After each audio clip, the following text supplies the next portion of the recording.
ഇവരിന്ന് നന്നാക്കും നാളെ നന്നാക്കും പറഞ്ഞ് ഈ കൊല്ലം കോർപ്പറേഷനായിട്ട് നമ്മൾ കയറി ഇറങ്ങുന്നത്.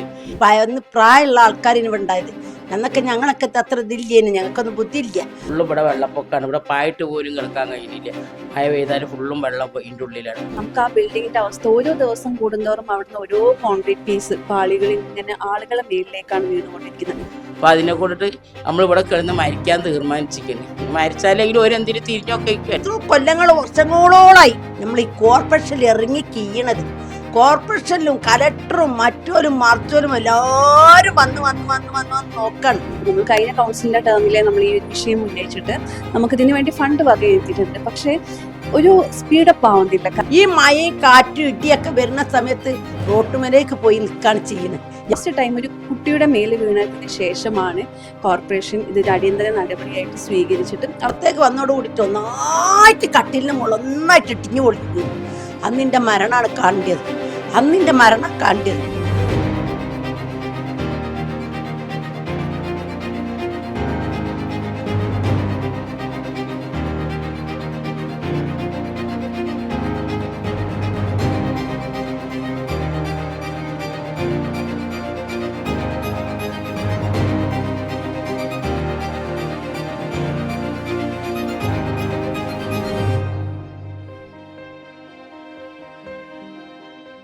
നമസ്കാരം. ഞാനിപ്പോൾ നിൽക്കുന്ന ഈ കെട്ടിടം ഒരു വലിയ ചതിയുടെ അടയാളമാണ്. 43 കൊല്ലങ്ങൾക്ക് മുൻപ് ചേരി നിർമ്മാർജ്ജനത്തിന്റെ പേരിൽ കോഴിക്കോട് കോർപ്പറേഷൻ 24 കുടുംബങ്ങൾക്ക് നിർമ്മിച്ചു കൊടുത്ത ഒരു ഫ്ളാറ്റ് സമുച്ചയം. ഇന്നും അവരിൽ പലരും ഇവിടെ താമസിക്കുന്നുണ്ട്. പ്രേതഭവനം പോലെ ഇടിഞ്ഞു പൊളിഞ്ഞു വീണ് ഏത് നിമിഷം വേണമെങ്കിലും തങ്ങളുടെ തലയ്ക്ക് മേളിൽ വീഴാൻ തയ്യാറായി നിൽക്കുന്ന കെട്ടിടങ്ങൾക്ക് കീഴിൽ വലിയ ഭയത്തോടുകൂടി എപ്പോൾ വേണമെങ്കിലും തങ്ങൾക്ക് വലിയ അപകടം സംഭവിക്കാമെന്ന ഭയത്തിലാണ് ആ കുടുംബങ്ങൾ ഇവിടെ താമസിക്കുന്നത്. എന്നാൽ നാളിതുവരെ ആയിട്ടും ഈ കെട്ടിടത്തിന് യാതൊരു തരത്തിലുള്ള അറ്റകുറ്റപ്പണികളും നടത്താൻ കോഴിക്കോട് കോർപ്പറേഷൻ തയ്യാറായിട്ടില്ല എന്നുള്ളതാണ് ഇവിടെ താമസിക്കുന്ന ഈ പാവം പിടിച്ച അമ്മമാരും ഇവിടെയുള്ള അംഗങ്ങളുമെല്ലാം പറയുന്നത്.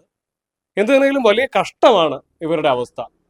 പ്രേക്ഷകർക്ക് കാണാം ഇടിഞ്ഞു പൊളിഞ്ഞ് വീണ മേൽക്കൂരകൾ.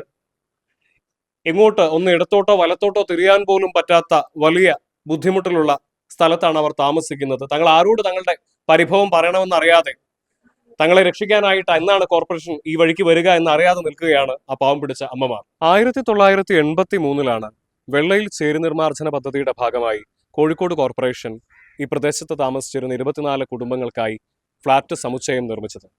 ഇന്ന് 43 വർഷങ്ങൾക്കിപ്പുറം കാട് കയറി ആൽമരം പോലും തിങ്ങി വളരുന്ന ഒരു പ്രേതഭവനമായി ആ ഫ്ളാറ്റ് സമുച്ചയത്തിനകത്ത് ഇപ്പോഴും ആ 24 കുടുംബങ്ങളും താമസിക്കുകയാണ്. 4 കൊല്ലമായി നമ്മളിവിടെ പാർക്കാൻ തുടങ്ങി.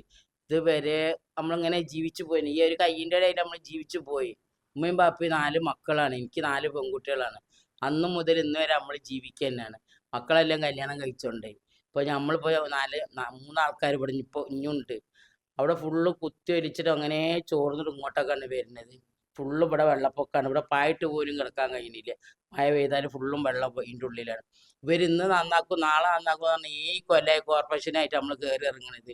ഇനിയിപ്പോൾ നമ്മളെല്ലാവരും കൂടി അപ്പോൾ അവിടെ പോയി ഒരു സമരത്തിന് ഇരിക്കുകയാണ്. മക്കളും കുട്ടികളും പേരക്കുട്ടികളും എല്ലായിട്ട് പോയിരിക്കട്ടെ. എല്ലാവരും ഇപ്പം ഇനി യാതൊരു ഇതിലും ഒരു ഇന്ന് ചെയ്യൂ നാളെ ചെയ്യൂ, നിങ്ങൾ ഇവിടുന്ന് പൊയ്ക്കോളൂ, നിങ്ങൾ ഇവിടുന്ന് എന്നിട്ട് ഒരു ഇവിടെ നന്നാക്കും എന്ന് പറഞ്ഞിട്ട് നമ്മൾ 7 മാസം ഞാൻ വാടകയ്ക്ക് പോയി. ഒരു പേര് ശരിയാക്കി തരുന്നേരം പറഞ്ഞിട്ട് നമ്മൾ വാടകയ്ക്ക് പോയി. ഇവിടെ നിങ്ങൾ പൊയ്ക്കോളൂ ഇടിഞ്ഞു പോകണേ. അങ്ങനെ 7 മാസം വാടകയ്ക്ക് പോയിട്ട് ആ 7 മാസത്തെ വാടക പോയി രണ്ടത്തിന് യാതൊരു ഒന്നും ചെയ്തില്ല. നമ്മൾ വീണ്ടും ഇങ്ങോട്ട് നമുക്ക് വാടക കൊടുക്കാൻ കഴിയില്ല. ഒരു സുഖമില്ലാത്ത മാപ്പിളാണ് എൻ്റേത്. ശ്വാസം മുട്ട ആരാൻ്റെ വണ്ടിയിൽ കൂലിപ്പണിക്കെല്ലാം പോയിട്ട് നമ്മൾ എങ്ങനെയാണ് നമ്മൾ എല്ലാം കയ്യിൽ നമ്മളെ ജീവിതം കഴിയണം, എല്ലാ കാര്യങ്ങളും ചെയ്യണം. ഓരോരുത്തർക്ക് അറിയാലോ ഓരോ ജീവിതം എന്താണെന്നുള്ളത്. ഈ ആരാൻ്റെ വണ്ടി പോയി ഒരു 300 400 കിട്ടിയിട്ടുണ്ടെങ്കിൽ നമുക്ക് എന്തെല്ലാം കാര്യങ്ങൾ നമുക്ക് ചെയ്യാൻ കഴിയും.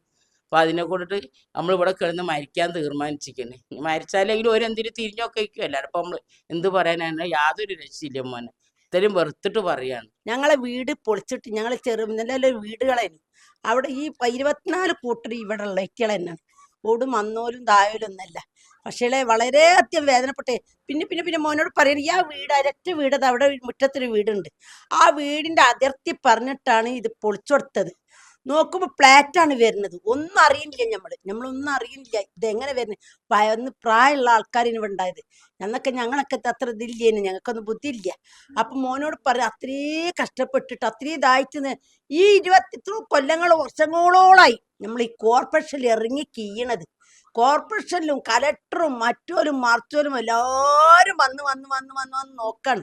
ഇടിഞ്ഞിടിഞ്ഞിടിഞ്ഞിടിഞ്ഞ് ഞാൻ ഇതിന്റെ അകത്ത് കിടക്കാണ്, ഈ കട്ടിലിന്റെ മുകളിൽ കിടക്കുന്ന സമയത്ത് മോനോട് പറയാന് ഞാൻ എന്തോ എടുക്കാന്ന് വിചാരിച്ചു ഇങ്ങോട്ട് പുറത്തേക്ക് വന്നതാണ്. പുറത്തേക്ക് വന്നോട് കൂടിയിട്ട് ഒന്നായിട്ട് കട്ടിലിന്റെ മുകളിൽ ഒന്നായിട്ട് ഇടിഞ്ഞു പൊളിഞ്ഞു വീണു. അന്നിന്റെ മരണമാണ് കാണ്ടിയത്.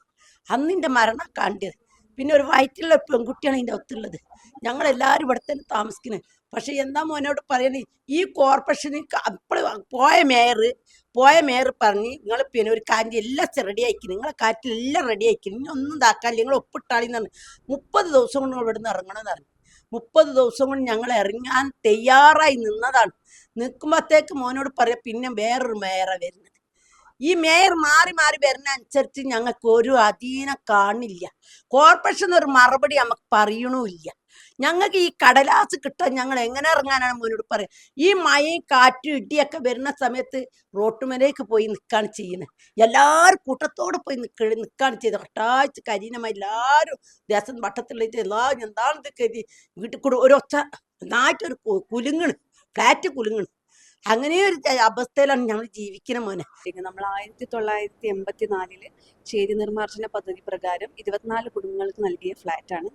അപ്പോൾ ഞാനിപ്പോൾ അവിടെ 3ാമത്തെ ടേമാണ് അവിടെ കൗൺസിലർ ആയിട്ടുള്ളത്. അപ്പോൾ നമ്മൾ കഴിഞ്ഞ കൗൺസിലിൻ്റെ ടേമിലെ നമ്മൾ ഈ ഒരു വിഷയം ഉന്നയിച്ചിട്ട് നമുക്കിതിനു വേണ്ടി ഫണ്ട് വകയിരുത്തിയിട്ടുണ്ട്. പക്ഷേ ഒരു സ്പീഡപ്പ് ആവുന്നില്ല. കാരണം നമുക്ക് ആ ബിൽഡിങ്ങിൻ്റെ അവസ്ഥ ഓരോ ദിവസം കൂടുന്തോറും അവിടുന്ന് ഓരോ കോൺക്രീറ്റ് പീസ് പാളികൾ ഇങ്ങനെ ആളുകളെ മേലിലേക്കാണ് വീണുകൊണ്ടിരിക്കുന്നത്. അപ്പോൾ നമുക്ക് ലാസ്റ്റ് ടൈം ഒരു കുട്ടിയുടെ മേൽ വീണതിന് ശേഷമാണ് കോർപ്പറേഷൻ ഇതൊരു അടിയന്തര നടപടിയായിട്ട് സ്വീകരിച്ചിട്ട് അവരോട് അവിടുന്ന് മാറാൻ പറഞ്ഞു.